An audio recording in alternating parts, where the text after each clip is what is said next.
부동산 쪽도 과거보다는 주식 쪽만큼은 아니지만 좋은 데이터들이 많이 나오고 있어요. 집안 분석하실 때는 무조건 교육환경. 수도권은 교통 교육환경 플러스 네, 교통. 예. 하실 수 있을 만큼 대출을 받으세요. 일단은 청약통장은 몰라도 되니까 일단 만들어 두세요.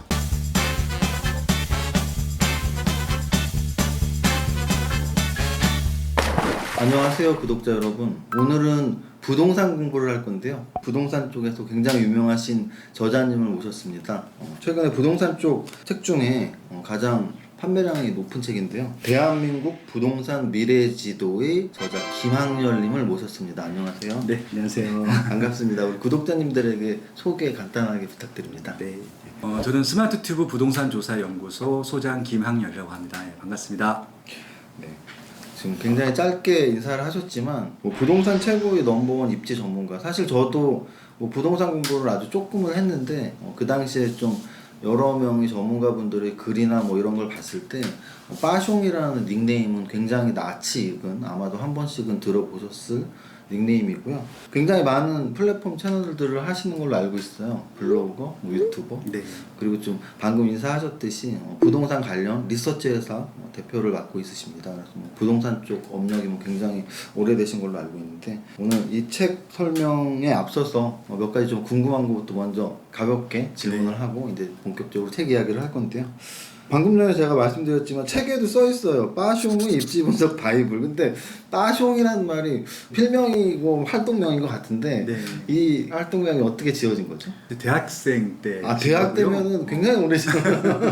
굉장히는 아닌가요? 네, 95년도에 이제 그때 이제 한메일이라고 처음에 이제 이메일이 다음 한메일. 예, 네. 쓰일 때가 있었습니다. 네. 최초의 아마 한메일 네. 텐데 아이디를 빨리 해야지 이제 좋은 아이디를 그렇죠. 정할 수 있었는데, 제가 이제 열정이라는 단어를 좋아해서 패션 했었는데 이미 누가 그걸 선정을 했더라고요. 그래서 이제 거기 앞에다 P자 하나 더 붙이고 S자 하나 더 붙여갖고 이제 그렇게 했더니 이제 빠숑이 된 거였었어요. 그래서 이제 그때부터 이메일 닉네임으로 쓰다가 네이버 카페가 생기고 네이버 블로그가 생겼을 때 계속 그 빠숑을 쓴 닉네임, 거네요. 예, 그 주소를 그럼 원래 하다 아이디는 보니까. 영어로 네. 했는데 이제 한국말로는 빠숑으로 한 거네. 불어였겠네요. 그럼 빠숑. 그러니까 이제 제가 또 개인적으로 돌아가신 앙드레 김 선생님을 좋아하는데 그분이 빠숑이라고 하셨잖아요. 그래서 이제 이게 좋은 뜻인가 보다. 뭐 새로운 거, 뭐 열정, 그러니까 뭐 새로운 것에 열정, 이런 의미로 제가 지금 활용을 하고 있습니다. 네.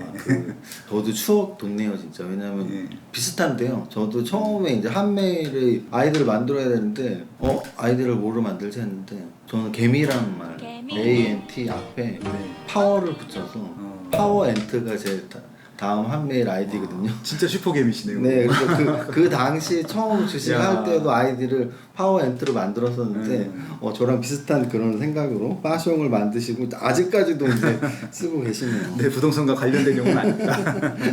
부동산과 관련된 건 아니지만 그래도 인생을 굉장히 열정적으로 살아오신 것 같아요. 왜냐면 아까도 말씀드렸지만 블로그도 하시고 유튜브도 하시고 지금 리서치 회사 대표도 하고 계시고 또 책도 굉장히 많이 내셨는데, 어찌 보면 직업 또는 요즘 쓰리잡 포잡 하잖아요. 네. 본업인 리서치 회사 대표 이외에 네. 책을 쓴 저자 또는 강사, 외부 강의도 많이 하실 테니까 강사 또는 유튜버 이런 것들 중에 가장 좀 재미있고 네. 나 이거 하나만 이거 하고 싶다는 뭐가 있을까요?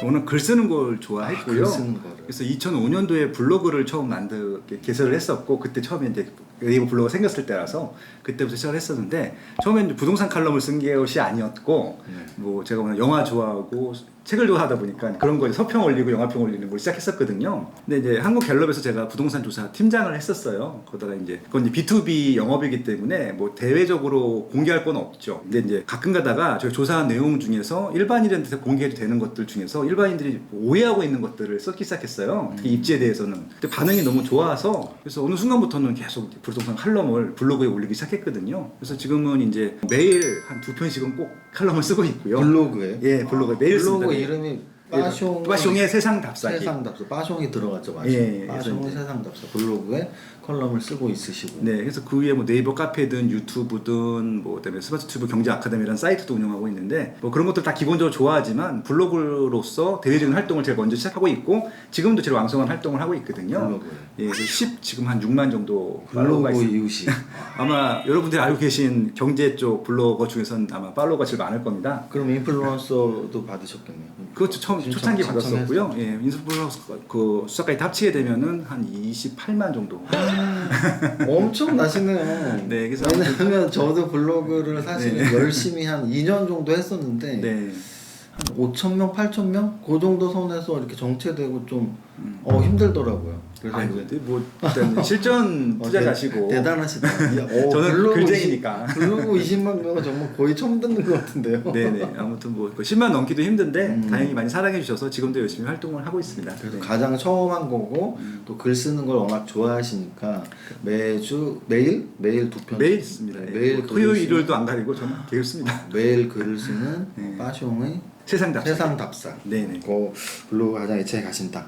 하지만 제 생각엔 저자로서도 굉장히 책은 그러니까 뭐 똑같은 거죠. 블로그에 글을 쓴 거를 또 이렇게 네. 모아서 또 책을 내시는 거니까 네. 보시면 정말 많은 책을 썼어요. 그리고 요 책들 중에서 제가 딱 봐도 이름 기억나는 책도 있어요. 뭐 대한민국 부동산 사용 설명서. 그거는 어떻게 보면 좀 요번 책하고 이름은 비슷하죠. 이게 거의 새로운 심판 개념인 거죠. 대한민국. 대한민국 부동산 미래 지도는 이제 6년 전에 나왔던 네. 부자의 지도라는 책의 그 확장 개정판이고요. 아. 보통 이제 5년이 만기가 되기 때문에 6년 차에 새로 내거든요. 근데 그때보다 훨씬 더 많은 내용을 넣었고 새롭게 또 지금 이제 시기적절하게 또 풀었던 것들이었습니다. 그래서 기본적으로 이제 새로운 책이 1년에 한 권씩 나오고요. 그리고 이제 6년에 한 번씩 또 재개정판이 나오고 그렇게 좀 나오다 보니까 책을 좀 많이 내게 됐습니다. 그러면은 여태까지 쓴 책들을 보면 네. 이렇게 수도권 알짜 부동산 또는 대한민국 부동산 사용 설명서, 사야 할 아파트는 있다, 서울이 아닌 곳도 오른다, 뭐 이런 제목들로 유추했을 때 네. 주로 수도권 지역 그리고 뭐 아파트나 이런 주택 뭐 이런 쪽에 좀 포커싱을 맞추고 책을 쓰시는 편인가요? 아니면 전국적으로도 많이 쓰시나요? 그러니까 저는 전국적, 그러니까 전국구 베이스고요. 아마 저렇게 저처럼 전국적인 베이스로 칼럼을 쓰거나 조사하는 사람은 저밖에 없을 것 같아요. 20년 동안 리서치를 하다 보니까 뭐 전국뿐만이 아니라 해외 부동산까지 했었거든요. 해외 근데 그건 워낙 수요가 적기 때문에 그건 아예 이제 안 하고 있고요. 왜냐면 이제 수도권이 반이고 지방이 반이에요. 근데 물론 이제 지방 분들도 서울 수도권에 관심이 더 많긴 하지만 또 지방 기본적으로 분석을 해드리면 되게 좋아하시거든요.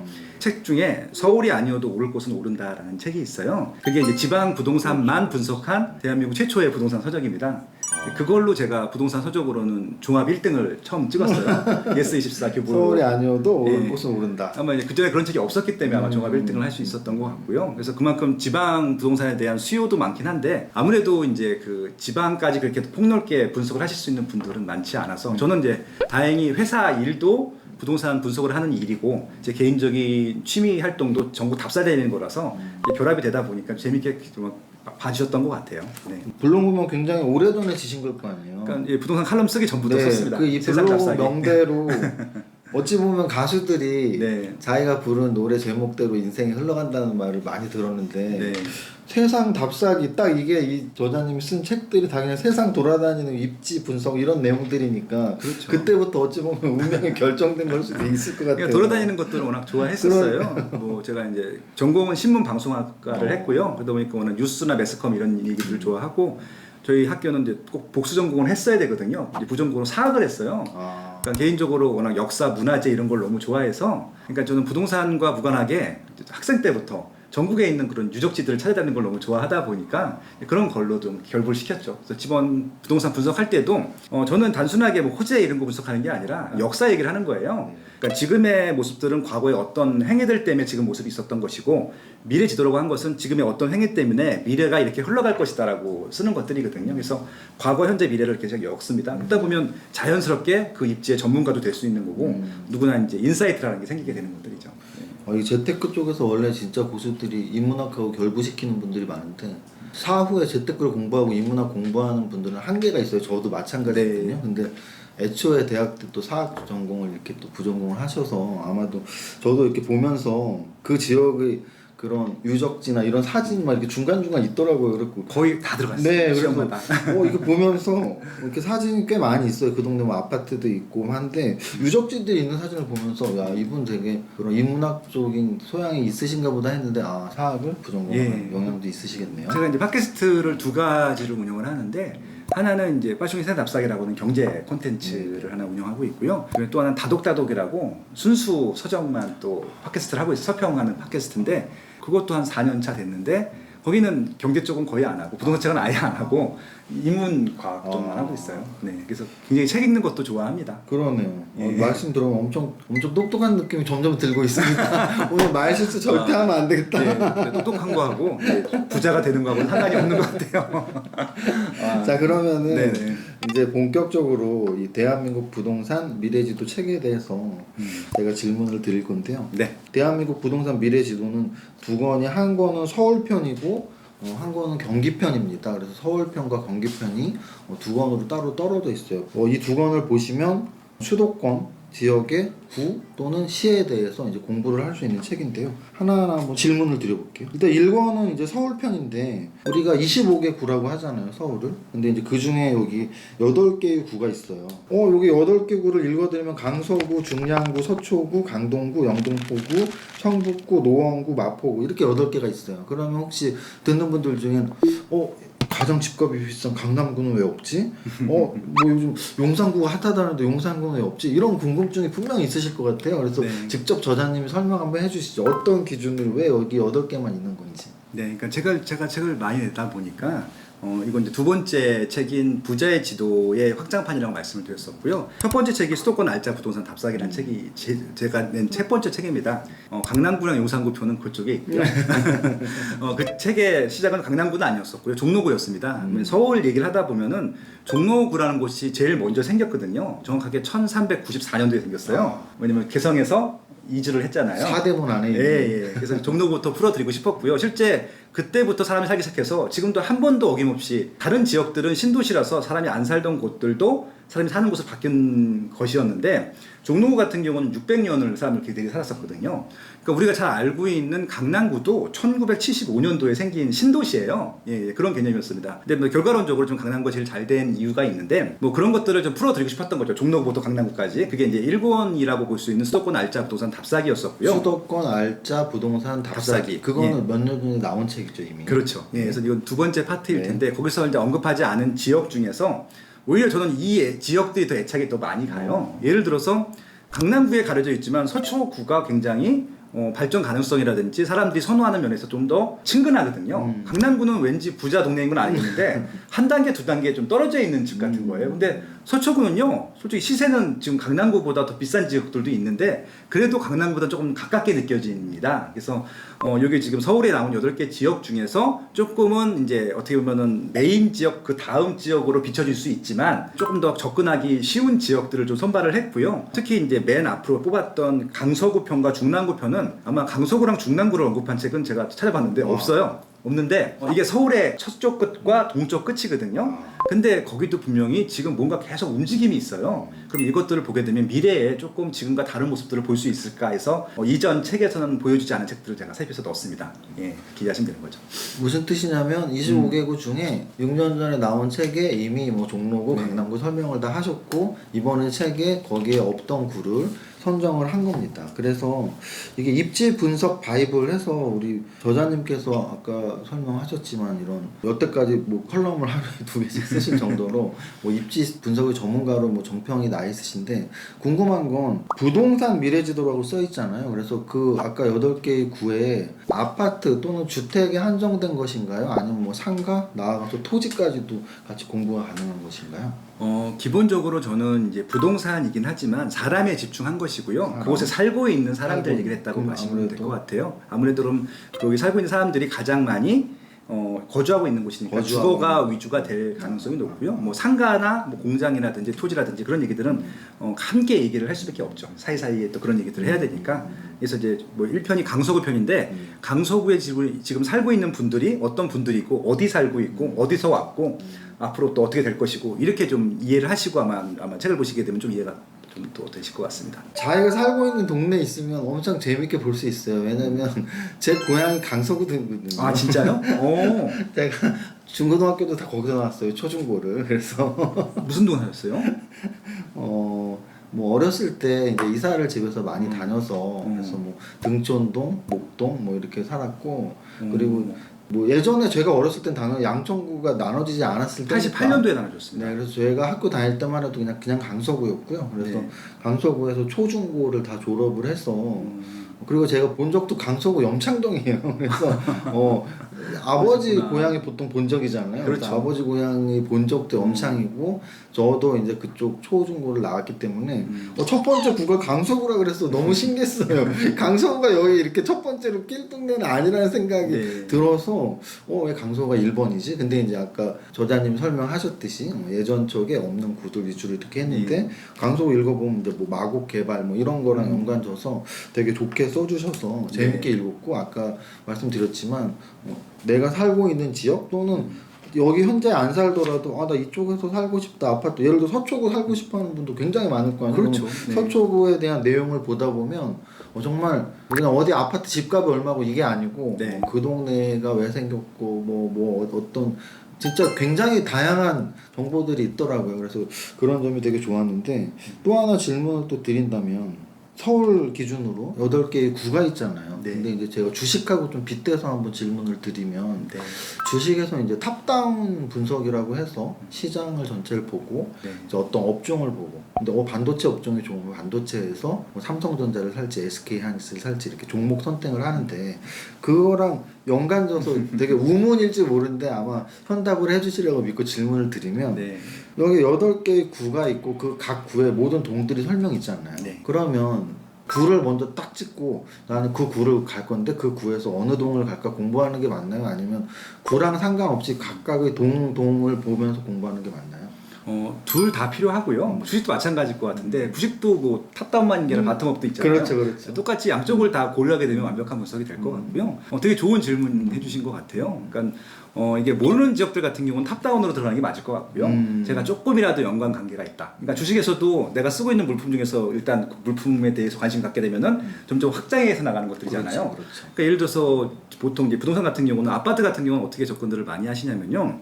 특히 실거주 목적으로는 원래 내가 살고 있었던 지역부터 시작을 하죠. 그렇죠. 그 아파트나 그리고 이제 또 확장을 하게 되면은 출퇴근하는 지역들 대부분 그 출퇴근하는 지역과 자기가 살고 있는 지역 외엔 잘 몰라요. 예, 그러니까 그 외 지역들은 모르잖아요. 근데 이제 그 외 지역들을 공부할 때는 탑다운이 맞죠. 그럴 때는 이제 구, 동, 아파트 이런 단위로 보는 게 맞을 것 같고요. 근데 이제 뭐 주식도 똑같다라고 생각을 하고 있는데 이게 그 강남구라고 해서 평균적으로는 제일 비싼 구가 맞는데 강남구에 있는 모든 아파트가 다른 지역보다 월등하니 좋느냐? 그건 또 아니거든요. 강남구에서도 좋은 게 있고 조금 뭐 살만한 게 있고 또 사면 또 안 되는 게 있고 그런 것들이 있는 것처럼 동에 따라서 예, 제가 이제 수도권 알짜 부동산 답사기에 도봉구 편을 넣었었는데 그 두 지역의 공통점은 뭐냐면은 서울에서 하위구예요. 그러니까 25개구 중에서 도봉구가 25등이고 이 책에 나온 중랑구가 24등이거든요. 하위구라는 건 아파트 가격 시세. 기준으로? 예, 보통 이제 아파트 시세로 순위를 보통 매깁니다. 그러면 왜 하위 시세를 왜 넣느냐? 중랑구에 있다고 모든 아파트가 다 하위 취급을 받을 필요는 없는 것들이잖아요. 네. 예를 들어서 중랑구에서도 중랑구 분들이 제일 좋아하는 입지가 있을 거고 중랑구 분들이 제일 좋아하는 입지에서 제일 좋아하는 아파트가 있을 텐데 그런 아파트들은 수요가 앞으로도 있을 것인지 그런 것들도 분석해 볼 수 있을 것 같고요. 또 부득이하게 중랑구로 이사 가셔야 될 분들이 있잖아요. 그런 분들은 중랑구에서 이렇게 좀 자기한테 맞는 조건들을 찾아가시면 좋겠다라는 얘기도 드리고 싶어서 이렇게 좀 탑다운, 바텀업 다 녹여서 만든 책입니다. 예. 그래서 여러분들이 이 지역에 좀 살고 있거나 또는 살고 싶은 구가 있으면 정말 재밌게 볼 수 있을 것 같아요. 네. 그리고 또 하나 질문 드리고 싶은 게 이제 역시 이것도 그럼 주식과 비슷하게 한번 질문을 드리고 싶고요. 네. 저희 주식 이제 막 시작하시는 분들 또는 이제 주식으로 돈 벌고 싶으신 분들이 이제 공부를 해야 되는데 이제 책으로 접근을 처음에 하고 그리고 나서 주식에서는 다트 사이트라고 전자공시 시스템에서 그렇죠. 어떤 종목들이 그 종목에 관련된 뭐 사업 보고서 뭐 분기마다 계속 나오고 그런 게 이제 내 공부거리가 돼서 좋은 종목을 선정하는데 저자님이 쓰신 이런 좋은 책들로 공부를 하지만 또 실시간으로 바뀌는 이런 부동산 정보들이나 환경들을 어떤 공공기관에서 이런 발표하는 재료들을 우리가 볼 수 있는 가장 좋은 사이트 주로 어떤 데를 많이 참고하시나요? 부동산 하시는 분들은? 주식 쪽도 이제 공공에서 나오는 베이스가 있고 네. 민간 또 업자들이 하는 또 대표적인 게 증권사겠죠. 엄청 좋은 데이터가 많이 나오잖아요. 부동산 쪽도 과거보다는 주식 쪽만큼은 아니지만 좋은 데이터들이 많이 나오고 있어요. 예를 들어서 일단 공공 사이트에서 나오는 것들은 국토교통부에서 나오는 자료들이 있고요. 구체적으로 통계만 뻗어서 나오는 것들이 한국부동산원이라고 있습니다. 한국부동산원. 과거에 한국감정원이었었는데 이름이 바뀌었죠. 거기서 이제 매주 좋은 통계 자료를 좀 발표를 하고 있습니다. 굉장히 많은 분야에.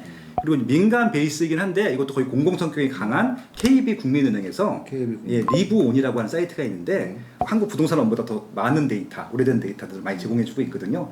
그래서 그것도 매주 데이터가 나옵니다. 그래서 기본적으로 공공 데이터들은 요 두 사이트만 보셔도 양이 너무 많아서 분석 못 하실 거예요. 그래서 제가 이제 주말마다 그 분석해서 제 이제 토요일, 일요일 칼럼에서 올려드리고 있으니까 빠숑의 상담수사기 아마 봐주시면, 구독해주시면 공짜로 보실 수 있고요. 그리고 이제 또 이것들을 재가공해서 알기 쉽게 주식 같은 경우도 뭐 이게 뭐 여러 가지 증권사 리포트들도 있지만 뭐 순위 이렇게 매기는 것들도 있잖아요. 그렇죠. 뭐 그렇게 가공하는 또 이 부동산 쪽 사이트들도 있습니다. 대표적인 게 직방, 뭐 호갱노노, 뭐 아실, 그다음에 뭐 부동산 지인 뭐 이런 사이트들이 있거든요. 그런데 보면은 또 우리가 알기 쉽게 우리가 원하는 조건으로 이렇게 편집을 해놓은 것들이 있습니다. 다 실시간 데이터들이기 때문에 그런 걸 참고해서 보통 분석들을 하죠. 그러니까 부동산도 책으로 이론이나 기초 베이스는 닦지만 그래도 실물 경제의 움직임과 함께 어떤 데이터들이 계속 변하니까 그 데이터들을 공공기관에서는 한국부동산원이나 또는 KB국민은행에서는 굉장히 많은 정보들이 나오고 근데 이런 거를 우리가 다 직접 다 공부할 능력이 아직 안 되거나 시간이 안 되면 정리를 쉽게 해준 데가 굉장히 많다. 그렇죠. 그래서 찾는 것도 일이니까 가장 먼저 빠숑의 세상 탑승을 하면 됩니다. 그리고 주식은 뭐 거의 실시간 뭐 오전 9시부터 오후 3시까지 실시간 주식이 되지만 부동산은 그렇게는 안 되잖아요. 그래서 아마 이제 거의 이제 한 달 단위로 실거래가가 올라오는 게 있어요. 국토교통부에 보면 이제 아파트값 실거래가, 공동주택 실거래가가 나오는데 그런 것들도 주기적으로 보는 것들도 방법이 될 것 같고요. 청약에 관심이 많으신 분들 같은 경우는 이제 한국 부동산에서 운영하는 청약홈이라고 하는 게 있습니다. 그래서 실질적으로 공모주랑 비슷할 텐데 예, 청약하는 물건들 이번 주에 그리고 이제 청약한 결과들도 나와요. 똑같아요. 그건 공모주하고 경쟁률도 나오고 그런 거 다 나오거든요. 그래서 아마 그런 것들도 또 신규 아파트 필요하신 분들은 또 참고하셔도 좋을 것 같네요. 주식도 주린이가 있으니까 당연히 부동산도 불린이가 있을 것이고 부동산 아직 개념이 안 섰거나 하신 분들이 보통 이제 청약 예금부터 재테크 차원에서 붙기도 하고 근데 요즘 보면은 어떤 분들은 청약 되지도 않고 그냥 돈 모아서 매매하는 게 나아 아니고 어떤 분들은 그래도 내가 싸게 살 기회가 있으니까 계속 청약 당첨을 노리는 게 나은데 저자님께서는 그래도 젊으신 분들 뭐 30대 목돈 마련 중에 청약 예금을 계속 부었다면 청약을 통해서 아파트를 첫 구입을 하는 게 난지 아니면 뭐 전세 끼고 보통 그렇잖아요. 전세 끼고 뭐 대출 받아서라도 뭐 빨리 집을 사는 게 난지 어떤 쪽이 더 젊은 분들에게 나을까요? 근데 이게 주식하고 좀 다른 게 이게 원한다고 살 수 있는 게 아니거든요. 청약 같은 경우는 가점이라는 게 있고 조건이 맞아야 되기 때문에 일단 저는 이제 17세가 되면 만 17세가 되면은 이게 청약 통장 이제 무조건 만들어요. 왜냐면 그 기간에 인정을 해주거든요. 그래서 이제 무조건 한 달에 10만 원씩 넣어야 돼요. 10만 원씩 꾸준히 부으면 될 것 같고요. 또 세대주가 된 시점부터 보통 본격적인 가점이 시작되기 때문에 나이가 좀 어리신 분들 2030 같은 경우는 정말 인기가 많은 지역들 같은 경우는 청약 가점으로는 당첨되기가 어렵죠. 그렇기 때문에 이제 가끔 가다가 정부에서 특별 공급을 주는 좀 그런 지역들이 있어요. 그러니까 이번에 3기 신도시 사전 청약을 한다라고 하는데 그런 지역들은 아마 특별 공급을 많이 넣을 것 같아요. 그런 부분들. 그러니까 결국은 이제 가점이나 특별 공급을 받을 수 없는 분들 같은 경우는 청약 통장은 매월 10만 원씩 넣는 것들은 기본인데 말씀하신 대로 그냥 아파트를 전세를 끼고 사는 투자들을 좀 미리 하실 수도 있는 것 같고요. 돈이 있는 분들은 그냥 사시면 돼요. 제일 좋은 거. 근데 보통 돈이 없기 때문에 청약이나 갭 투자를 하셨다가 나중에 들어가는 방법들을 많이 활용하시는 것들이고요. 주식하시는 분들 같은 경우는 이제 갭 투자 얘기하면 보통 다 부정적으로 생각하시는데 그런 개념이 아니라 내가 당장 들어갈 수가 없거든요. 지금처럼 또 대출이 안 나오는 경우 같은 경우는 종잣돈이 모일 때까지 사두는 게 좋거든요. 왜냐면 가격이 올라간다라고 확신이 드는 경우는 나중에 사게 되면 돈을 더 많이 써야 되잖아요. 미리 좀 사두는 겁니다. 저는 그 투자라고 보는 게 아니라 그건 좀 실거주 목적이라고 보는 것들이거든요. 그래서 그렇게 활용하시는 것들도 필요할 것 같고 제가 이런 책들을 쓰는 이유 중에 하나가 뭐냐면은 자꾸 특정 입지에만 고집을 하시는 분들이 있으세요. 그렇게 하시지 말라는 말씀을 드려보고 싶은 거예요. 경기도 편이 있잖아요. 저는 서울이 아무리 좋아도 서울에 들어갈 돈이 없다라고 하면은 경기도에서 시작하는 것들도 정말 강력히 추천드리고 싶거든요. 경기도에서도 올라갈 지역들이 있다 보니까 그래서 이제 그렇게 좀 지역을 좀 왔다 갔다 하시면서 좀 강력하신 시각을 갖게 되면은 아무래도 조금 더 2030 분들도 집을 살 수 있는 확률이 또 높아진다라고 볼 수 있는 것들이죠. 강남을 포기하면요 생각보다 살 곳이 되게 많아요. 그렇죠. 땅 크기로 보면 전국의 강남은 정말 무슨 몇백 분의 1의 크기일 텐데. 그러니까 강남에 살 수 있는 분들이 지금 딱 50만 명이에요. 50만 명인데 5천만 명 기준으로 네. 100분의 1이니까. 네, 그러니까 지금 근데 꼭 강남에 살 필요 없거든요. 강남에 살려고 하는 이유는 딱 하나예요. 이 강남구에 일자리가 굉장히 많습니다. 압도적으로 많습니다. 여기도 지금 강남이긴 한데, 그러니까 전국에 226개 시 군구가 있어요. 그 중에서 절대적인 숫자로 일자리 숫자가 제일 많습니다. 강남구 인구가 50만 명인데 일로 출퇴근하시는 분들이 75만 명이에요. 그러다 보니까 비싼 거거든요. 그렇게 지금 거주 인구랑 일자리 숫자가 완전히 역전되는 경우는 강남구밖에 없어요. 그러다 보니까 강남구가 비싼 거라서 그러면은 굳이 강남구에 출퇴근하기 위해서라고 하면은 강남구에 안 살아도 되는 거잖아요. 강남과 좀 그나마 가까운 곳. 예, 교통 편한 그러니까 곳. 서초구, 네. 송파구가 그래서 네. 비싼 거고요. 네. 가까우니까. 근데 그것도 비싸잖아요. 네. 그러면 교통망으로 조금 한 30분이나 1시간 내에 출퇴근할 수 있다라고 하면은 경기도나 인천도 괜찮은 입지가 되거든요. 예, 그렇게 좀 입지를 좀 넓혀보자라고 말씀을 드리는 거죠. 그래서 아주 그냥 진행이 쫙 잘 됐습니다. 왜냐하면 서울편 하고 나서 제가 경기편을 바로 이제 설명해야지 했는데 이미 이제 맛배기를 말씀해 주셨네요, 벌써. 네.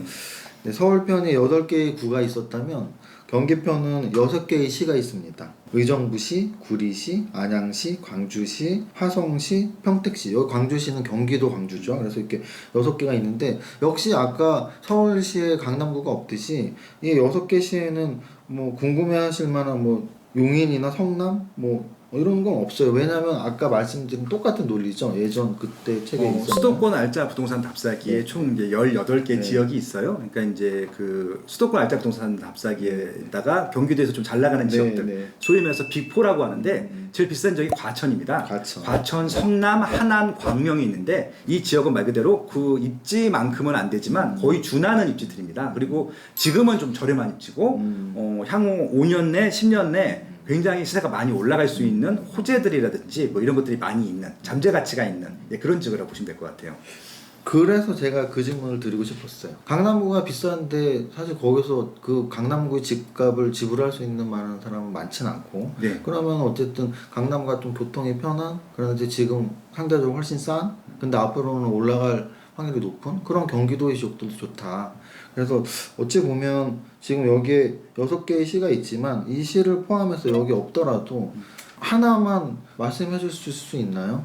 지금 이 강남, 그러니까 이 한강 이남 경기도 쪽은 다 비싸요 지금. 솔직히 지금 제가 말씀드린 빅4는 다 경기도 이남 네. 지역이고요. 경기도 북부 지역 중에서 북부 이 지역? 책에 안 나오는 지역 중에서는 고양시가 제일 유명하죠. 고양시. 예, 서울에 바로 붙어 있고요. 고양시 일산 바로 옆에 지금 있으니까. 고양시가 3개 구로 되어 있습니다. 네. 덕양구가 있고 일산 서구, 일산 동구가 있는데 우리가 알고 있는 일산 신도시는 일산 동구랑 일산 서구고요. 네. 거기는 이제 과거에 좋았다가 네. 지금 30년 차 가까이 되다 보니까 25년 차가 넘었거든요. 집이 좀 낡았고 상대적으로 새 아파트들이 지금 굉장히 많이 들어오는 데가 덕양구입니다. 덕양구. 오히려 지금 한동안은 덕양구를 주목해 보시는 게 맞을 것 같아요. 새 아파트도 훨씬 많고 실질적으로 덕양구가 개발 제한 구역이어서 개발을 거의 안 했었거든요. 최근 5년 동안 집중적으로 개발을 해서 올해 서울에도 가깝거든요. 그러다 보니까 서울 분들이 서울로 출퇴근하시기에는 훨씬 더 좋은 입지가 되고 있죠. 그리고 이제 최근에 제4차 국가 철도망이라든지 아니면 여러 가지 택지 개발 사업들 이번에 3기 신도시 발표를 했는데 두 번째로 큰 신도시가 고양 창릉 신도시거든요. 뭐 그런 지역들. 그래서 굉장히 지금 정부에서도 의도적으로 그리고 또 좋게 의욕을 가지고 서울에 있는 수요를 분산시키기 위해서 굉장히 공을 많이 들이고 있는 지역입니다. 그래서 고양시 덕양구 지역들 한번 주목해 보시라고 말씀을 드리고 싶네요. 당연히 뭐 이 주택 가격이라는 게 뭐 비싼 동네 싼 동네가 있는 건데 가격 대비 서울에 비싼 집을 아직 사실 여력이 없지만 그래도 집을 일찍 시작하고 싶으신 분들은 서울의 집값이 예를 들어 10억이면 10억을 다 모을 때까지 기다리기 전에 그렇죠. 뭐 그거보다 좀 더 적은 돈 모였을 때 서울 근교의 뭐 지방을 공략하는 것도 굉장히 좋은 방법이고 그 중에 하나를 고양시 덕양구를 말씀해 주신 겁니다. 그러니까 이제 서울에 붙어 있는 그 경기도 중에서 새 아파트가 84라고 하는데 34평 기준으로 10억을 안 넘은 아파트가 없어요. 다 지금 15억 전후 경기도도. 어떡하면 좋아. 근데 지금 이 고양시 같은 경우는 10억이 넘은 아파트가 없어요. 새 아파트인데. 네, 그러면 일단은 똑같은 조건인데 여기는 아무리 봐도 상대적으로 저렴해 보이는 건 마찬가지죠. 그렇죠. 그게 보이죠. 젊은 친구들 단어로는 가성비 값, 가성비가 높죠. 가성비 굉장히 값 뭐 이런 높죠. 표현입니다. 네, 뭐 맞습니다. 네. 우리가 똑같은 뭐 음식을 먹어도 1인분에 10,000원짜리가 있고 50,000원짜리가 있는데 당연히 50,000원짜리가 더 고급스럽고 맛있겠죠. 하지만 네. 10,000원짜리보다 50,000원짜리가 5배가 좋냐 했을 때 나 10,000원짜리 5번 먹는 게 좋을 것 같은데 뭐 이런 걸 가성비라고 하는데 어찌됐든 서울이 굉장히 비싼 집값보다 가성비 좋은 경기도 지역을 찾는 것도 좋은 방법이다. 재테크의 방법이면서 거주 지역으로서의 주거 지역을 내가 선택하는 방법이고요. 아까 말씀하셨던 것 중에 이제 교통에 대한 이야기 했잖아요. 그래서 네. 결국은 입지 분석에서 교통이 굉장히 중요하잖아요. 그렇죠. 그래서 그 교통은 근데 지금 우리가 알고 있는 뭐 지하철이 어디가 지나고 경전철이 지나고 지금 알고 있는 게 있고 앞으로 예정이 되어 있는 게 있고 뭐 이렇잖아요. 그래서 네. 우리가 앞으로 예정되어 있는 이런 교통 호재가 좀 부각되는 지역은 어디가 있을까요? 경기도 지역에서? 일단은 이제 일자리가 제일 중요합니다. 일자리. 그러니까 이제 제일 중요한 게 일자리고요. 근데 일자리가 중요한 곳은 이게 고정이 돼 있잖아요. 옮길 수가 없기 때문에 보통 일자리랑 연결된 교통망이 개통이 되는 지역들을 보통 말씀하신 미래 가치가 있는 교통망이 있는 지역이라고 보시면 될 것 같아요. 일단 서울에 메인 일자리가 세 군데가 있어요. 네. 강남권이 있고요. 강남. 종로구 중구가 있고 종로. 여의도가 있어요. 여의도. 여기는 진짜 굉장히 일자리가 많습니다. 그래서 이제 이 지역과 연결되는 교통망 입지를 찾으면 좋을 것 같고요. 제일 좋은 거는 이제 강남 그게 되겠죠. 9호선 라인이 있어요. 9호선. 그러니까 서울이 9개 노선이 있거든요. 1호선부터 9호선까지. 9호선까지. 근데 이제 거기서 이렇게 메인 일자리를 환승하지 않고 한 번에 갈 수 있는 노선이 제일 좋은 거거든요. 네. 그러니까 만약에 이제 종로구, 중구, 여의도, 강남구 이렇게 도는 노선은 없죠. 없죠. 예, 그나마 2호선이 비슷하게 속내를 내는데 2호선은 또 여의도를 안 가기 때문에 일단 2호선은 논외로 하고 9호선이 여의도랑 강남구를 관통을 합니다. 그래서 그렇죠. 여의도가 지금 여의도 주변에 있는 그런 역들의 아파트들이 제일 비싸요. 아. 예, 그러니까 여의도가 그 9호선이 개통되기 전까지는 3호선이 제일 비쌌습니다. 왜냐면은 종로구 중구랑 강남을 공탕하거든요. 그러니까 이제 9호선이 생기기 전까지는 3호선 라인이 제일 비쌌고요. 그다음에 9호선이 지금 제일 비싸죠. 그런 식으로 아마 지금 해당 역세권에 있는 부지를 찾아주시면 좋을 것 같고요. 중요한 것은 이렇게 9호선이 개통된 지도 이미 10년이 넘었거든요. 그렇죠. 그러다 보니까 9호선이 이미 가치가 다 반영이 돼 있다 보니까 새로 생길 역들을 찾아보는 앞으로. 거죠. 예. 그러니까 지금 다행히 짓고 있는 노선들이 2025년도 전후 되면은 개통된 게 꽤 많아요. 네. 그래서 지금 이제 GTX A가 일단 있고요. 네. GTX A는 A. 강남 삼성역을 관통을 하는데 A는 삼성역. 네, 북쪽으로는 파주 운정에서 출발을 하고요. 파주. 남쪽에서는 이제 화성 동탄이 종점입니다. 화성 동탄. 그렇기 때문에 화성 동탄에서 파주 운정에 그 GTX A 도선이 생기는 역들이 있어요. 뭐 킨텍스 일산의 킨텍스역이라든지 그다음에 이제 아까 고양시 덕양구에 있는 대곡역이라는 게 있습니다. 그다음에 은평구에 연신내역이 있고요. 서울역이 있고요. 서울에 있는 건 솔직히 의미가 없어요. 그렇죠. 이미 비싸기 때문에 경기도에 있는 것들. 그래서 이제 지금 뭐 성남에 또 이게 하나 생기고요. 그리고 바로 이제 화성으로 가는 것들이거든요. 그 역 주변에 정말 도보권이다. 내지는 한 번 정도 환승할 수 있는데 이용할 수 있다. 그런 입지들은 지금은 아직 저렴할 거예요. 아직 개통이 된 곳이 아니기 그렇죠. 때문에 그런 것들을 미리 선점할 필요는 있는 거죠. 그러니까 파주 운정도 굉장히 좋은 것 같고요. 대곡역 주변도 좋은 곳이고요. 여신내 주변도 지금 주목해 볼 필요가 있는 것들. 그러면은 그 GTX A가 개통된다는 건 다 알고 있지만 또 네. 역도 뭐 거기 여기 생겨라고 그렇죠. 다 알고 있지만 아직 개통되기 전에는 완벽하게 그 가치를 다 반영하지 않는다는 뜻인 거죠. 그렇죠. 대표적인 게 이제 예전에 신분당선, 네. 강남역에 오는데 신분당선이 개통되기 전 광교신도시와 신분당선이 개통된 다음에 광교신도시는 가격이 더블수컷도 더 차이 나요. 예, 그 전에 2010년대 초반에 광교신도를 처음에 분양하는데 분양가가 1,200, 1,300 그랬어요. 평당. 미분양이 났었어요. 근데 지금 4천, 5천 하거든요. 광교신도시가 역세권 주변들은 개통된 다음에 그렇게 가격이 올라가는 것들이거든요. 그렇기 때문에 이게 뻔히 개통된 거 알면서도 미리 못 들어갑니다. 일단 불편하니까. 그래서 이제 실거주 목적을 우리가 고려한다면 네. 개통되기 전에는 당장 그 전철을 탈 수 있는 게 아니니까 그렇죠. 개통되고 나서야 우리가 편리를 실감할 수 있고 야 저기 진짜 편해졌네 하고 이제 더 비싸진다는 뜻인 거네요. 그렇죠. 그래서 이제 그렇게 좀 광역이고 좀 속도가 빠른 노선들 같은 경우는 그럼 거의 100%라고 봐도 되거든요. 가격이 올라가요. 그렇기 때문에 파주 운정도 지금부터 신경 쓰시는 게 맞을 것 같고요. 킨텍스라든지 대곡 역세권이라든지 아니면 또 그 경기도 남부의 성인, 용인, 성남, 용인 이런 지역들도 여기 생기기 때문에 그런 지역도 볼 필요가 있고요. GTX급은 아닌데 또 그 비슷한 시기에 개통되는 게 있어요. 신안산선이라고 해서 신안산선. 그건 여의도로 가는 겁니다. 아. 여의도에서 안산에서 출발해서 여의도 가는 것들인데 그 역 사이에도 굉장히 일자리가 좋은 곳들이 많거든요. 그런 역들도 주목해 볼 필요가 있을 것 같고요. 그 안산 쪽이 좋아지는 건가요? 안산의 출발? 안산에서 그렇죠. 예, 여기까지. 안산이 굉장히 비싸지고 최근에 또 안산 가격이 많이 오른 이유 중에 하나가 그런 것들이 있습니다. 최근에 또 시흥시도 많이 올랐는데 그러니까 많이 올랐다는 게 서울에 비해서 아직도 싸요. 근데 워낙 쌌던 입지라서 많이 올랐는데 그런 것들이 서서히 반영되기 시작하는 것들이거든요. 지금도 싼 편이고요. 그리고 이제 GTX B하고 C가 있는데 이건 아직 착공을 안 했어요. 아직. 예, 저는 이거는 착공한 다음에 따져보자고 말씀드립니다. 왜냐면은 순수 공사 기간만 5년이 넘게 걸리거든요. 근데 지금 설계 기간이라서 설계 끝난 다음에 고려하셔도 늦지 않거든요. 그러니까 지금 뭐 미리 들어가시는 거 오히려 반대고요, 저는. 오히려 지금은 GTX-A의 공사를 하고 있으니까 지역에 관심을 갖고 그리고 나중에 만약 뭐 갈아타기를 한다거나 다른 기회가 있을 때 또 B나 C에 그렇죠, 관심을 그렇죠. 가지면 되는 거겠네요. 예, 그리고 이제 또 신안산선 출산드렸고 서울 내에도 경전철이 좀 개통이 되는 것들이 있어요. 경전철. 지금 이제 신림선이라고 해서 여의도에서 출발해서 서울대 입구까지 가는 것들이 있는데 일단 여의도를 출퇴근할 수 있는 노선이기 때문에 그 역세권들도 좋긴 한데 이게 왜 좋냐면요. 서울에서도 이쪽 동남권이라고 하는 서초, 강남, 송파구, 강동구는 비싼데 이쪽에 서남권 쪽은 좀 저렴하거든요. 소위 말해서 이제 금강구라고 하는 곳이 있습니다. 금천구, 관악구, 구로구.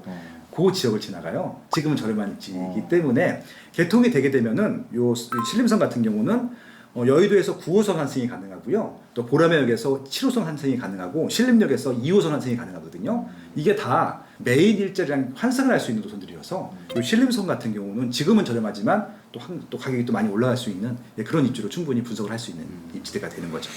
정말 이 교통이 정말 중요한 것 같네요. 그리고 또 교통 질문을 드리니까 머릿속에 있는 게 그냥 그대로 싹 나오니까 얼마나 중요한지 알겠습니다. 교통이 워낙 중요하니까 정확히 다 파악을 하고 계신 거라고 생각이 드네요. 그러면 입지 분석, 내가 어느 지역에서 살지, 또 그 실거주 목적으로 산 아파트가 앞으로 올라가야 되는 것까지 판단을 해야 되는데 입지 분석을 할 때 뭐 실거주 목적으로 우리 회사 가깝고 이런 거는 논외로 하고 네.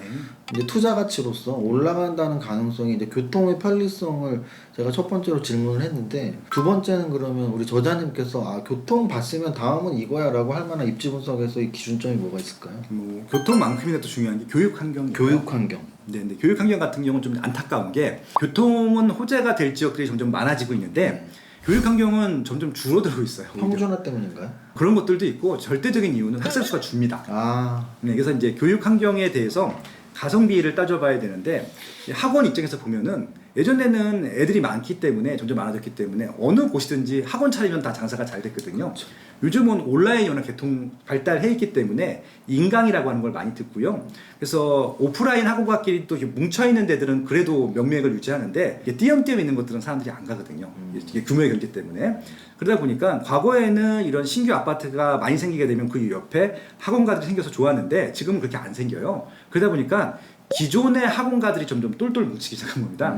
그러니까 지금 대표적인 3대 학원가가 대치동, 중계동, 목동은 지금도 비싸요. 원래 비쌌고 한 번도 싼 적이 없었는데 이 지역들은 더 비싸질 거예요. 왜냐하면 다른 지역은 학원 프리미엄이 없기 때문에 학원가를 찾는 분들은 이리로 더 갈 거거든요. 그러면은 우리가 뭐 집값 비싼데 하면 당연히 강남구 대치동 제일 비싼 거 알고 양천구 목동도 엄청 비싼 거 아는데 지금 3대 학원가 중에 중계동 쪽도 집값이 강북에서 엄청 비싼가요? 엄청 쌌었죠. 근데 지금 최근에 많이 올랐습니다. 그게 이제 그 학원이 반영된 그런 거네요. 거죠. 심지어는 중계고동 같은 경우는 아파트가 낡았어요. 20년 차가 넘었는데도 방법이 없어요. 그러니까 목동은 그래도 좀 재건축 이슈가 있기 때문에 그것 때문에 올라가기도 했지만 중계동은 아직 재건축 이슈도 없거든요. 그러니까 지금 그쪽 가지 않으면은 그쪽에 있는 학원가나 학교를 갈 수 없기 때문에. 근데 이거 교육 환경 같은 경우는요. 서울뿐만이 아니라 전국에 있는 베이스로 분석할 때 제일 중요합니다. 왜냐면은 교통 편리성은 솔직히 말씀드리면 서울을 중심으로 한 수도권에서만 이게 유효한 거고요. 지방은 교통 편리성이 중요하지 않아요. 왜냐면 일자리가 한정이 돼 있거든요. 지방은 거의 99.9%를 교육 환경 갖고만 따지셔도 충분합니다. 교육이 제일 중요한 거네요. 그렇죠. 그러니까 지방은 비싼 데가 딱 정해져 있습니다. 학원가입니다. 무조건. 그러니까 지금 전국에 226개 시군구가 있다고 말씀드렸는데 서울 수도권, 그러니까 서울 경기 제외하고 지방에서 제일 비싼 곳이 인구만 놓고 보면은 부산이어야 되거든요. 그게 아니라 대구 수성구가 제일 비싼 거예요. 근데 그 이유가 학원 때문에. 그렇죠. 그러니까 부산 같은 경우는 다 퍼져 있어요. 그러니까 동부상권에 해운대구, 수영구, 남구, 금정구 뭐 이렇게 좋은 학교들이 다 퍼져 있고 학원가도 퍼져 있는데 대구 가면 수성구에 다 몰려 있어요. 학교랑 학원가가 30개 정도 상위 학교를 뽑아요. 매년 학원가에서 어떤 순위로 뽑냐면은 서울대를 많이 보내고 서울대 아니면은 의대를 많이 보내는 학교들을 많이 뽑는데 이 전국의 30개 학교 중에서 7개가 수성구에 있는 학교예요. 그러면 끝난 거잖아요. 서울에 있는 것보다 비중이 높은 거예요. 그러네요. 그러다 보니까 대구 수성구에 살게 되면은 그런 교육 프리미엄을 누릴 수 있기 때문에 가격이 비싼 거죠. 지금 대구 수성구에는 뭐 12억, 15억짜리 아파트도 꽤 많아요. 이제 지방은 10억짜리 아파트가 없었거든요. 지금은 많아졌어요. 그렇게 그런 것들이죠. 마찬가지로 대전 가면은 서구 둔산동이라는 입지가 있습니다. 거기는 둔산동이란 브랜드 붙이면은 교육환경. 그러니까 이게 둔산동이 아닌데 둔산지구라고 이렇게 뚱쳐가지고 아파트 분양할 때 둔산 아파트라고 붙죠. 행정 그렇게 그만큼 교육 프리미엄이 높은 데가 서구 둔산동이고요. 대전 같은 경우는 광주 같은 경우는 이제 남구 봉선동이라는 거. 봉선동만 들어가면 비쌉니다. 교육환경 거기도 좋아서. 역시 예, 예. 울산 같은 경우는 울산 남구. 다른 지역들은 다 중공업 공장 부지인데 남구는 중공업 공장 부지가 아니라 말 그대로 학원만 있어요. 그러니까 울산 남구가 월등히 비싸죠. 다른 지역들보다 또 2배 이상 비싸거든요. 지방 부석 하실 때는 무조건 교육 환경. 무조건. 네. 수도권은 교통 교육 환경 플러스 네, 교통. 네. 너무 재밌는데요.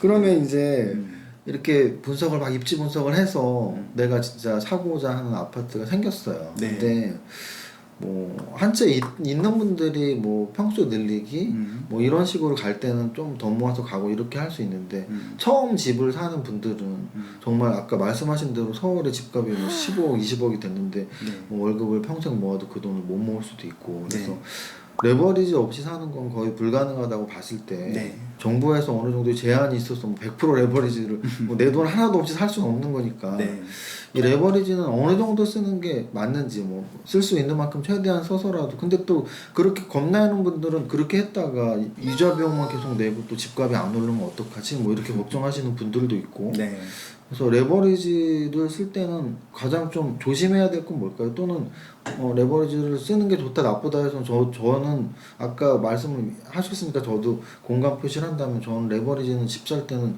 안 쓰면 뭐 집을 못 산다고 보는 사람이거든요. 근데 그럼에도 불구하고 레버리지 쓸 때 좀 주의할 점이나 생각을 꼭 해야 될 건 뭐가 있을까요? 그러니까 이게 좀 시기마다 좀 그 레버리지에 대한 생각들이 좀 다를 수밖에 없는데 결과부터 좀 화끈하게 말씀 좀 시작을 할게요. 하실 수 있을 만큼 대출을 받으세요. 영끌, B2 다 해야 된다. 하셔야 됩니다. 근데 지금 하실 수 있는 양금이 40%예요. 제한이 많이 돼 있으니까. 그러니까 60% 현찰이 있어야 되잖아요. 근데 40% 풀로 받아서 부족하실 거예요.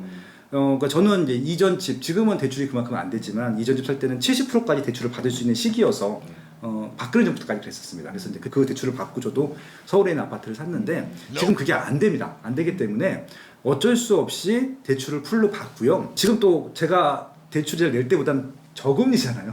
그렇죠. 금리가 워낙 낮아요. 그러니까 저는 그 정도 대출 받아서 이자가 부담스러울 분들은 집 못 사는 정도라고 생각하고 그럼 종잣돈을 더 모으시는 게 맞을 것 같고요. 근데 40% 정도 대출 받으실 수 있는 분들은 받으시면 좋겠고요. 이게 서울같이 규제적 같은 경우는 또 무한정 나오는 게 아닙니다. 무조건 40%가 나오는 게 아니라 9억 원 이하까지만 40%예요. 15억 이상은 아예 대출이 안 나와요. 0%입니다. 0%. 그렇기 때문에 15억 원 이하에서는 저는 대출 풀로 다 받아도 상관없다고 생각합니다. 대출 이자가 그렇게 높지는 않거든요. 그래서 대출이 높지 않고 많이 주지도 않고 대출. 9억 원 이하만 40%, 9억 원 이하의 40%니까 얼마 되겠어요? 한 3억 정도밖에 안 되겠죠. 그 정도 감당 못 하실 걸 그러면 한 달에 몇십만 원이에요. 그 정도 감당 못 하실 거면 집 사시면 안 되죠. 근데 대부분 지금 대출 받고 이자를 내실 능력이 되시는데 대출이 안 나오는 게 문제지 대출 때문에 뭐 집을 못 산다고 하는 것은 말이 안 된다고 생각하고 있거든요. 그래서 저는 이렇게 제안을 드리고 싶어요. 나라에서 제안하는 대출 풀로 다 받으시고요. 그래봤자 40%, 많아봤자 50%. 저 비규제 지역 같은 경우는 70%까지 나오는데 좀 제가 저희 수도권에는 비규제 지역이 없어요. 그럼 제가 논할 뭐 가치는 없을 것 같고요. 그리고 좋은 회사 다니시면 회사에서도 빌려주거든요. 좀 그것도 받으시라고 해요. 그걸로 주식 투자하시는 분들 굉장히 많으시거든요. 이번에 비트코인도 많이 투자하시는 걸로 알고 있는데 하셔도 되는데 조금 이제 내 집 마련부터 하시고 하시면 더 좋겠다는 좀 제안을 드리고 싶은 거죠. 종잣돈이 없으니까 뭐 투자해서 돈 벌어서 종잣돈을 마련해서 집을 사야 되는 거 아니냐 그렇게 하셔도 되는데 저는 집부터 사시는 게 맞을 것 같아요. 그래야 좀 투자도 훨씬 잘 하시는 분들을 많이 봤기 때문에 그리고 저는 부모님들한테 도움 받으시라고 말씀도 드려요. 그리고 이제 물론 이제 처음에 이제 신혼 나올 때 전세 자금을 보통 마련해 주시죠. 그거 베이스로 시작을 하는데 결혼식 할 때 쓰는 비용들 있잖아요. 여자 쪽에서 쓰는 비용들 그거 쓰지 마시고 양가 다 모아서 그거 아껴서 집부터 사라 무조건. 그냥 그렇게 말씀을 드리고 싶어요. 저는 신혼 때도 전세 가지 말고 월세 가지 말고 집부터 사라고 말씀을 드리거든요. 왜냐면 그 공짜로 돈을 좀 많이 이렇게 받을 수 있는 시기는 그때밖에 없기 때문에 그렇게 좀 활용하셨으면 좋겠다라는 말씀을 드리고 싶고요. 그래도 강남이 안 될 거예요. 그러니까 강남 들어가지 마시고 가능한 한 내 경제적으로 제일 비싼 거 대출을 최대한 많이 받았어. 그러니까 예를 들어서 저 밑에 뭐 연천 저 위에 연천군보다는 파주보다는 고양시 이런 식으로 조금 더 자기 능력보다 조금 더 무리해서 가라고 말씀을 드리거든요.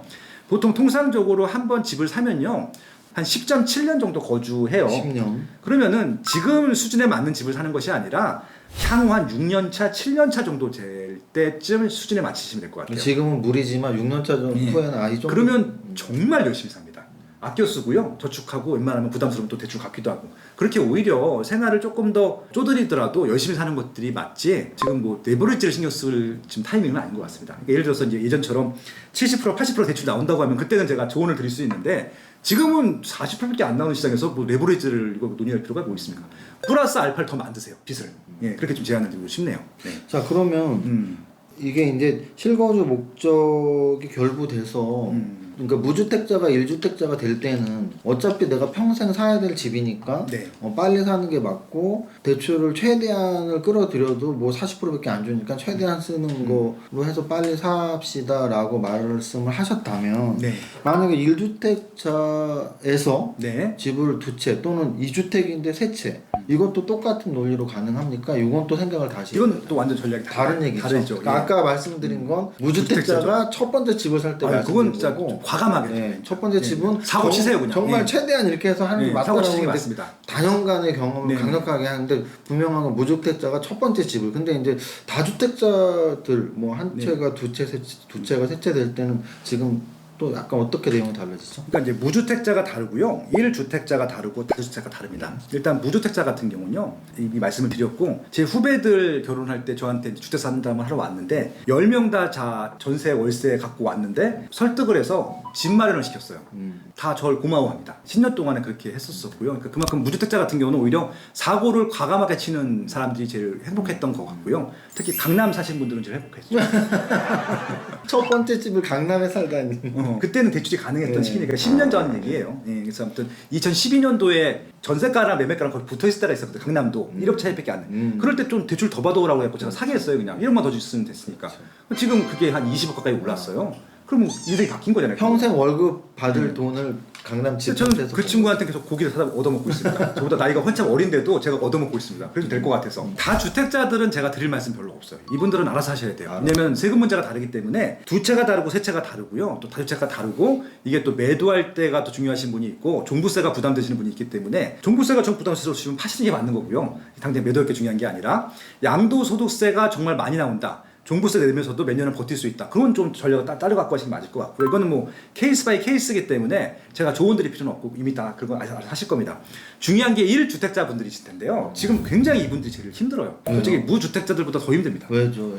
시세가 올랐어요. 근데 이분들은 투자 목적이 아니었잖아요. 물론 올라서 기분이 좋으신 분들도 있겠는데 이분들은 이사 갈 게 아니기 때문에 부담스러운 겁니다. 그러니까 지금 종부세가 문제가 아니라 재산세가 올라갔거든요. 그러니까 이 종부세는 아마 서울 같은 경우는 한 10몇 프로 정도 되고 전국적으로는 한 2, 3% 정도밖에 안 됩니다. 그래서 이제 대다수는 아닌데 재산세는 다 해당되는 것들이잖아요. 근데 이게 종부세든 재산세든 1,000만 원에 내던 분이 1,500만 원 내라 그러면은 짜증나는데 냅니다. 한 40만 원 내던 분이 100만 원 내라 그러잖아요. 그러면 이게 굉장히 화가 나는 겁니다. 지금 이런 상황인 것들이거든요. 그래서 일단은 그분들이 부담되기 시작했다는 말씀을 드리고 싶은 것들이고 중요한 거는 이분들이 이사를 하셔야 되는데 아까 말씀드린 대로 이분들은 아마 10년 전 정도에 집을 샀을 거잖아요. 네. 그때는 대출 70%가 나왔죠. 대부분 대출이 잘 안 갚습니다. 아니 원금을.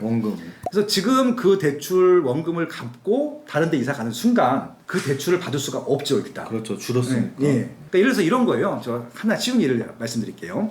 2014년도에 그 마포구 아현동에 마포 레미안 푸르지오라고 하는 마레프라고 합니다. 그게 이제 분양을 해서 입주를 했어요. 분양가가 34평 기준으로 6억 7억 정도 했었습니다. 이게 지금 17억 하거든요. 10억이 올랐죠. 근데 지금 이게 무슨 문제냐면요. 이분이 그때는 그냥 대출을 거의 70% 받아서 샀는데 대출이 그때 6억이니까 4억 정도 받으신 거죠. 17억이 됐잖아요. 네. 이분이 이걸 팝니다. 파는 순간 일단 양도소득세를 매덕 내야 돼요. 그리고 대출을 또 사고 상환해야 되잖아요. 그럼 이분이 아마 손에 쥐어지는 게 10억이 안 될 겁니다. 그 마포 레미안 푸르지오에 34평 살았는데 24평도 못 사요. 이미 12억이거든요. 계속 사는 방법밖에 없겠네요. 이사를 못 갑니다. 그러니까 지금 굉장히 이분들이 제일 짜증난 상황인 거예요. 일단 대출 규모도 줄었고 시세가 올라가다 보니까 정부에서도 공공 가끔 세미나나 이렇게 정책적인 자문할 때가 있는데 다 주택자들은 모르겠지만 1주택자, 무주택자들은 대출 좀 올려주라고 말씀을 드리거든요. 그다음에 좀 이런 세금 부분들도 좀 완화해줄 필요는 있다라고 말씀을 드리는데 그런 상황이기 때문에 1주택자 분들은요 무조건 집을 팔거나 무조건 사지 마시고 내가 이 집을 팔았을 때 내 손에 쥐어지는 현찰이 얼마인지 보셔야 될 것 같고 그다음에 저 집을 살 때 대출을 받아야 되는데 대출이 없다라고 했을 때 그것들을 감당할 수 있는 경제 능력이 있는지 체크해 보셔야 됩니다. 이게 되게 중요하거든요. 예. 다주택자들은 그리고 다주택자라는 얘기는 집을 여러 채 갖고 있으시니까 뭐 준 전문가가 되셨겠죠. 예, 그리고 이거 지금 세무사들도 헷갈려 하거든요. 지금 세금이 너무 복잡해 있어 갖고. 사실 저도 예. 세무사지만 세무사들 업계에 이런 말이 있어요. 고3 수험생들 수포라는 거 있잖아요. 수학포기. 양포라고. 양포세. 양도소득세 예, 포기 그러니까, 세무사 예. 양포라고 있습니다. 요즘. 진짜 뭐 주식하고 계시니까 그거 안 하실 텐데 부동산을 전문적으로 하는 세무사 분들 중에서도요 양도소득세는 아예 안 하시는 분이 최근에 많아졌거든요. 너무 법이 자주 바뀌고. 예, 자산 배분만 해주시고 이런 분들이 많으시지 양포세는 왜냐면 어설프게 했다가 분명히 그 위약금 물거든요. 그렇기 때문에 지금 그럼에도 불구하고 세무는요 세무사한테 맡기는 거죠. 예. 왜냐면은 일반인들이 알 수가 없는 지경이 됐습니다. 지금 부동산 그 중개사 공부하면 세법이 있잖아요. 네네. 그 정도만 공부하면 다 알 수 있었거든요. 근데 요즘은 그게 안 돼요. 법이 워낙 많이 바뀌었고 특정 시점 이후부터 적용을 시켰어야 되는데 이전에 산 것들까지도 다 소급을 했기 때문에 이거 세무사 분들한테 물어보시고 저는 국세청한테도 물어보라고 말씀드려요. 서로 책임을 나눠가야 되기 때문에 이제 이 책에 대해서 할 얘기는 거의 다 마무리를 했고 이제 조금 더 실제적인 질문들을 드리고 싶은데요. 한 달이 아직 안 됐죠. 서울시장 선거가 있었는데. 네, 4월 7일 날 선거했습니다. 전 서울시장이신 오세훈 이제 현 서울시장이 됐죠. 그리고 또 내년 4월엔 또 대통령 선거가 또 있고. 그래서 어찌 보면 부동산 투자에서 굉장히 중요한 게 대출, 세금 이런 게 다 정부의 정책 기조에 따라 달라지잖아요. 그래서 어떻게 보시나요? 올해 서울시장 선거 또 내년 대통령 선거가 지금 현재 부동산 시장에 좀 다른 판도, 다른 변화들을 분명히 불어일으킬 것 같으신가요? 어떤가요? 저는 뭐 큰 차이는 없을 네. 거라고 보고요. 네. 그러니까 오세훈 시장님이 당선이 되셨는데 네. 아무래도 지금까지 여당에서 했던 정책들에 대해 규제가 많다라고 규정을 하신 것 같고 규제들을 다 풀겠다라고 공약이 드셨거든요. 근데 놀라운 것은 민주당 후보도 그렇게 같은 공약을 놓으셨던 겁니다. 그래서 누가 되든지 간에 공약 뭐 규제는 풀어질 것으로 봤었는데 일단은 이번 선거 같은 경우는 임기가 1년밖에 안 돼요. 내년 6월 1일에 지방선거를 또 합니다. 네. 그렇기 때문에 1년 동안 할 수 있는 것들은 별로 없고 그냥 중간 내년 선거를 위한 중간 평가라고 봐주시면 될 것 같아요. 제가 기대하는 건 내년이죠. 왜냐하면은 이번 선거가 부산도 그렇고 서울도 그렇고 압도적으로 이번에 야당이 이겼거든요. 네. 그러면 현재 정부가 했던 정책들에 대한 저는 비판의 결과라고 생각을 합니다. 그렇죠. 뭐 개인적으로 오세훈 시장이 인기가 많거나 박윤희 후보가 인기가 많아서 그게 한 것이 아니라 현재 정부 정책에 대한 불만이라고 생각을 했거든요. 부동산 정책에 대한. 예, 그렇죠. 뭐 여러 다양한 정책이 있겠지만 이번에는 거의 이제 공약이 다 부동산만 네, 나왔었기 그렇죠. 때문에 네. 그래서 아무래도 이전에 규제 일변도로 나왔던 정책들을 조금 완화 측면으로 갈 가능성이 높다라고 하는 것들이고요. 그전에는 공급이 충분하다라는 메시지를 줬었는데 공급이 부족하다라는 것들을 서로 공감을 했고 공급 사인을 줬거든요. 그러면 일단 신도시에 공급하는 것 플러스 이 도심 내에 있는 정비 사업들을 합니다. 재건축 재개발. 그래서 좀 공공에서는 뭐 공공 재건축이든 공공 주도 재건축이든 이런 것들을 하고 있는데 결국은 이전보다는 공급이 좀 더 증가할 것이다라고 기대하고 있는 것이고요. 네. 그러다 보면 이제 공급이 증가하게 되면 어느 정도 공급 물량들이 들어올 때쯤이면은 시장이 조금 지금보다는 안정화될 것이다라고 예측할 수 있는데 그 시기가 언제가 될 것이냐일 텐데 향후 몇 년 동안은 아니에요. 그러니까 지금 많은 분들이 이전 4년 동안 공급을 안 했기 때문에 향후 4년 동안은 어쩔 수가 없습니다. 지금 이 조건 가지고 살아야 되거든요. 사람들이 좋아하는 입지나 좋아하는 상품들 같은 경우는 가격이 계속 올라갈 수밖에 없을 것 같고요. 지금까지도 안 올랐는데 향후 4년 동안 공급을 할 거잖아요. 공급이 또 쌓이게 되면은 그 안 올랐던 지역들은 빠질 수가 있는 것들이죠. 그러다 보면 이제 소위 말해서 올라가는 지역들은 더 올라갈 것 같고 빠지는 지역들은 조금 더 빠질 수 있을 것 같고 그래서 좀 양극화라기보다는 스펙트럼이 넓어지는 거죠. 그렇게 될 가능성이 높기 때문에 되도록이면은 지금 내재면을 하시는 분들이나 이사를 하실 분들 같은 경우는 조금 더 좋은 곳으로 가시는 것들을 추천드려요. 아까 그 말씀드린 그 조건 때문에 안 되다 보니까 자꾸 하급지로 가려고 하는 거예요. 네. 최근에 서울 쪽은 주춤하고 네. 경기도 인천이 더 많이 올랐어요. 최근 몇 개월 동안에. 그게 왜 그러냐면 결국은 밀려간 거거든요. 예, 그러니까 지금 밀려서 어쩔 수 없이 글로 간 것들은 이해할 수 있는데 그러면 꼭 집을 사실 필요는 없는 거잖아요. 그죠? 거기 가서 전세를 사시면 되는 것들이니까. 근데 집을 사시는 것들은 조금 더 좋은 입지나 좋은 상품을 사시라는 말씀을 좀 제안드리고 싶어요. 뭐 모든 지역이 다 오르고 다 내린다 이렇게 전망할 수는 없고요. 분명히 더 올라갈 지역들은 분명히 있고요. 4년 동안 계속 빠질 지역들도 가격이 빠진 지역도 있어요. 예, 그래서 그런 지역들은 좀 구분하셔서 보실 필요가 있다라고 제안을 드리고 싶네요. 이번 서울시장 또 내년 대통령 선거에 여러 가지 정책들 중에 야당 여당 할 거 없이 주택 공급 정책을 좀 확충한다. 네. 뭐 이런 내용이 주택 공급이라는 게 하루 아침에 되는 건 아니니까 그렇죠. 그렇게 정책을 편다 하더라도 당장은 안 될 테니까 4년 동안은 방법이 없어요. 당장은 절대 안 되니까 그래서 부동산 가격이 내려간다기보다는 네. 기존에 올라가던 것들은 계속 또 올라갈 여지가 분명히 있고 그렇죠. 근데 또 반대로 또 못 오르는 입지가 별로 안 좋아서 못 오르는 거는 얼마 있으면 또 주택 쏟아지는데 하고 또 계속 또 안 오르고 뭐 이런 현상이 나온다는 얘기네요. 하나 예를 들어줄게요. 지금 3기 신도시를 7월 달부터 사전 청약을 합니다. 올해 32,000세대, 내년에 32,000세대, 2년 동안 64,000세대인데 굉장히 큰 양이거든요. 서울에는 4만 세대 이상 공급하면은 과잉이에요. 근데 지금 서울수를 분산시키려고 지금 거의 6만, 주민번호까지 다 합치게 되면 18만을 지금 대기하고 있거든요. 그러면 서울 수요가 분산이 되느냐? 서울의 테두리 지역만 분산이 됩니다. 메인 지역들은 분산이 안 되죠. 그러니까 이것들을 왜 신도시를 만드느냐? 그러니까 지방이라든지 수도권의 약한 지역들은 수요가 지금 감소하고 있고 감소한 수요들이 다 서울 한가운데로 가는 것들이거든요. 일자리가 강남구에만 생기고 있어요. 뭐 따져보시면 아시겠지만 그러다 보니까 일자리로 출근하실 분들이 다 일로 오고 싶어하는데 집들이 없다 보니까 올라가는 것들이거든요. 그래서 이걸 막기 위해서 신도시를 만드는 것들인데 외부에서 서울로 들어오는 수요들 다 막을 겁니다. 3기 신도시 입지를 보시면 아시겠지만 입지가 되게 좋아요. 그러니까 1기 신도시가 인기가 좋잖아요. 분당, 일산, 평촌, 3번 이런 데들이 기본적으로 인기가 많은데 그 1기 신도시랑 서울 사이에다 만드는 게 3기 신도시예요. 그 입지가 더 좋잖아요. 1기보다 더 가까운데 그리고 더 새 거잖아요. 그럼 이건 당연히 좋을 거잖아요. 1기 신도시 포함해서 2기 신도시 말할 것도 없고 아마 3기 신도시한테 경쟁력이 밀리는 데이 생길 거예요. 서울은 어차피 경쟁이 아니고 여기는 들어오는 막을 경쟁. 그러니까 3기 신도시보다 입지가 떨어지는데 지금까지는 신도시 역할을 한 것 중에서 혹시라도 입지가 나쁘거나 상품 경쟁력이 없는 지역들 같은 경우는 재건축, 리모델링 이슈가 없으면은 가격이 빠질 겁니다.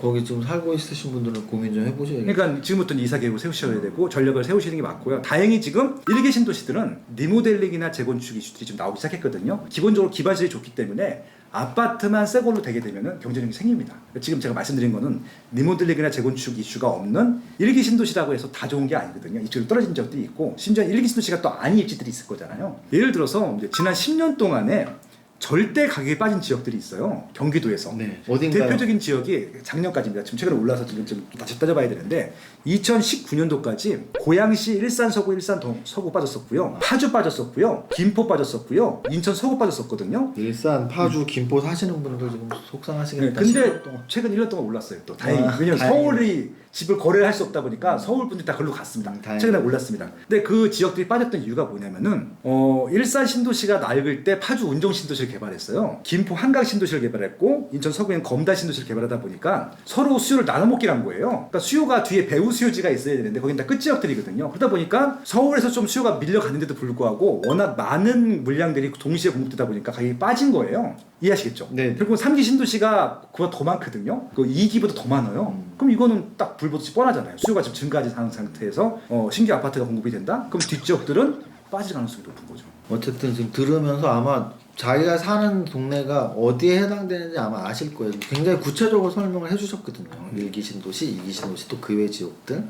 여러분들 좀 잘 판단을 하셔야 될 시점일 수도 있겠습니다. 고민 좀 해보시고요. 네. 그리고 요건 좀 원론적인 얘기 하나만 또 질문 드리고 싶은데 네. 지금 오늘 이 책 자체도 그래도 우리 주거 공간에 대한 이야기를 가장 많이 쓴 거고 오늘 질문도 대부분 그랬는데 우리가 이제 부동산 투자하시는 분들 중에는 그냥 어디 뭐 지방 땅 하나 사놓고 그냥 한 20년 30년 갖고 있으면 돼. 야, 그 상가 하나 사놓으면 금리보다도 한 2배 3배 이렇게 수익성도 있으면서 또 나중에 또 재산도 남아있고 뭐 해서 크게 봐서는 주택 투자와 이제 대칭되는 개념으로 뭐 상가 투자 아니면 이제 토지 투자 뭐 이 정도 이렇게 나눠서 볼 수가 있을 텐데 대상을 첫 번째 집 산 이후에 다주택으로 재주택을 계속 사는 것과 또는 뭐 상업용 부동산 상가 같은 걸 투자하는 것과 토지 투자하는 것과 어떤 장단점이 있을 텐데 깐 구분 한번 해주실래요?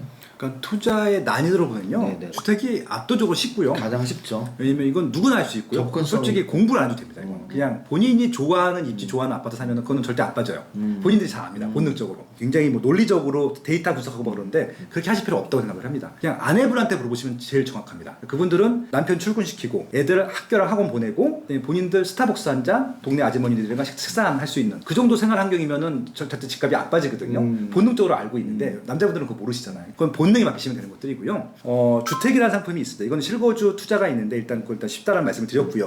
그다음에 수익형 부동산들이 있어요. 월세를 받는 것들, 네. 상가, 그다음에 뭐 오피스텔, 그다음에 뭐 도시용 생활주택 좀 그런 것도 있는데 이것들은 수익률을 계산해 봐야 돼요. 수익률. 네, 수익률을 봐야 돼요. 내가 투자해서 몇 %는 수익이 그렇죠. 있는지. 이건 시세가 올라가면 플러스 알파 수익률이고요. 그걸 따지시면 안 되고요. 지금 뭐 대출 받아서 투자했을 때 대출이자 갖고도 어느 정도 수익이 남는지, 시장 수익률보다 높아야 되는 것들이잖아요. 그런 것들을 계산할 수 있을 정도로만 공부하시면 됩니다. 이건 공부를 하셔야 돼요. 중요한 건 뭐냐면은 수익형 부동산의 가장 큰 맹점이 뭐냐면은 경쟁 기업이 생기게 되면은 양분이 되잖아요. 이거 똑같습니다. 옆에 똑같은 오피스에 생기게 되면요, 바로 뺏기고 심지어는 이쪽으로 뺏깁니다. 부동산이라고 하는 게 새 거에 무조건 지거든요. 똑같은 오피스텔이 있는데 여기는 10년 차고 이건 새 거면 당연히 같은 가격이면 일로 가잖아요. 그럼 여기는 수익률이 빠져요. 그러니까 지금 오래된 오피스텔 상가들 중에서 계속 경쟁 뭐가 생기는 데들 같은 경우는 10년 전 월세보다 더 조금 받는데 굉장히 많거든요. 그거 따져보셔야 됩니다. 더군다나 금리가 낮아졌잖아요. 이 수익률 자체가 금리에 거의 비례하거든요. 금리가 낮아지면은 수익률도 낮아지는 경우가 많기 때문에 공부는 그 정도는 하셔야 된다는 말씀이고요. 그래서 수익률하고 경쟁 상품들이 들어온지 따져보시면 될 것 같고요. 부동산 투자의 최고봉은 토지거든요.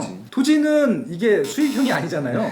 실거주도 아니잖아요. 말 그대로 시세 차익 목적으로 가는 것들인데, 이 토지에 대해서 시세가 올라간다라고 하는 확신이 뭐가 있어야 되는 것들이잖아요. 개발 계획, 법안, 그리고 이제 미래 발전 가능성, 아무튼 종합적으로 다 분석을 해야 되고요. 대출이 많이 나오지 않거든요. 50% 정도밖에 안 나오기 때문에 자금을 어떻게 운영할 것인지 굉장히 좀 고차원적입니다. 그래서 주거랑 수익형이랑 토지는 이렇게 1단계, 2단계, 3단계고요. 당연히 수익률은 토지가 제일 많습니다. 리스크가 제일 많기 때문에 하이 리스크, 하이 리스크거든요. 그래서 그 단계까지 공부하실 분들은 공부를 끝까지 하시면 되는 것들이고요. 이건 좀 끝까지 하셔야 됩니다. 나머지 좀 이 끝까지 하실 자신이 없는 분들은 주택만 하시는 것들이고요. 조금 여력이 되시면은 한 수익형까지는 하셔도 된다라고 좀 제안을 드리고 싶네요. 아직 무주택자분들은 무조건 주식도 포함해서도 1순위가 내 집 마련이니까 그 이후에 뭐 집을 한 채 더 사실지 뭐 수익형 부동산을 하실지 토지를 하실지는 난이도 점점 어려워지고 하니까 공부 많이 하셔야 됩니다. 왜냐면 이 말씀 왜 드리냐면 내 집이 없는데도 막 오피스텔 투자하거나 뭐 지방 땅 사는 분들이 분명히 있거든요. 근데 그게 실패로 기결될 때가 많더라고요. 그러니까 묻지마 투자해서 그렇거든요. 주식도 마찬가지일 텐데 사업 계획서도 모르고 이게 지금 얼마 버는 회사인지도 모르고 뭘 솔직히 파는지도 모르고 투자하시는 분들 되게 많잖아요. 기본적으로 알고 하셔야 돼요. 부동산도 마찬가지라고 생각을 하고 있고요. 상가를 투자했는데 특히 분양받는 분양상가 투자하시는 분이 있는데 그건 100% 필패거든요. 분양상가로서 수익이 나온 경우는 없어요. 상가를 테넌트를 못 채웠잖아요. 근데 그래서 월세를 나가고 있거든요. 이건 말이 안 되는 거거든요. 그러니까 그렇게 하시는 분들 되게 많거든요.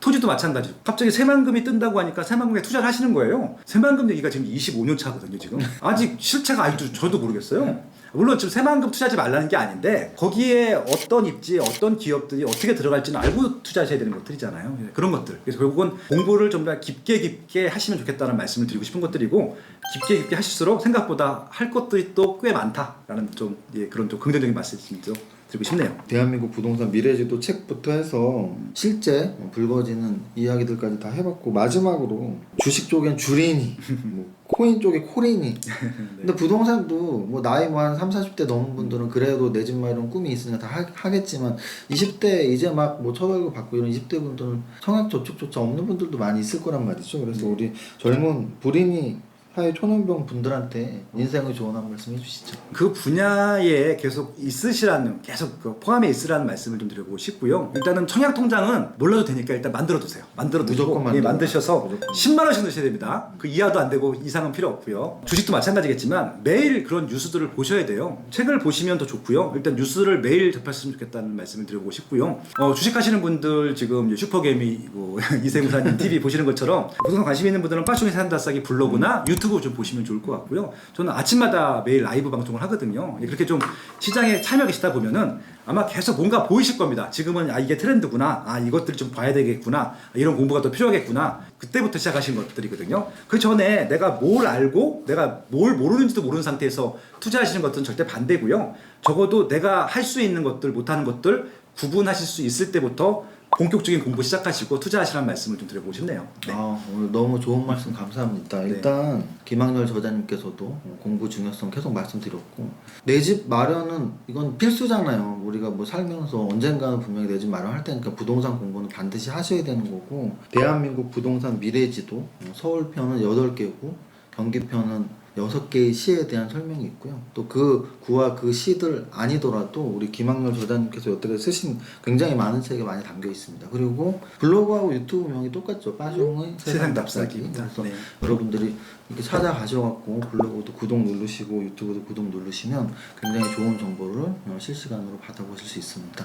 여기까지 정리해드리면 될 것 같아요. 특히 젊은 분들 아직 내 집이 없으신 분들은 나도 빨리 집 사고 싶다 이런 꿈을 구체적으로 좀 꿨으면 좋겠어요. 어느 지역에 집을 사고 싶다. 그래서 그게 이 방송이 좀 도움이 됐으면 좋겠네요. 좋은 말씀 감사드리고 아주 짧게 마지막 인사 말씀 한마디 해주시죠. 아무튼 뭐 지금 이제 부동산이 본의 아니게 이슈에 올랐는데요. 좀 부동산보다는 좀 주식시장이 좀 더 잘 됐으면 좋겠다는 생각이 있습니다. 왜냐하면 그건 기업체고 실제로 저희가 일하는 그런 곳이기 때문에 지금 굉장히 또 어렵습니다. 뭐 코인 또 올라갔다 내려갔다 변동도 큰데 그냥 20대 분들이 오죽 답답하면은 잘 모르는 투자를 하시고 계시는 거라고 생각하는데 코인 투자하지 말라는 게 아닙니다. 그러니까 거기 좀 공부가 필요하다는 말씀을 드리고 싶은 것들이고 이런 어려울 때일수록 기준을 좀 정확히 좀 가지셨으면 좋겠다는 말씀을 드리고 싶고요. 아마 이제 제가 존경하는 이종훈 세무사님이나 저 김학렬 소장이 그런 역할을 좀 열심히 하겠습니다. 많이 봐주시고요. 사랑해 주시면 좋을 것 같고요. 이 채널도 구독, 좋아요 눌러주시면 좋을 것 같고요. 제 채널 좀 많이 사랑해 주시면 감사하겠습니다. 네, 네 여기까지입니다. 감사합니다. 고맙습니다. 네.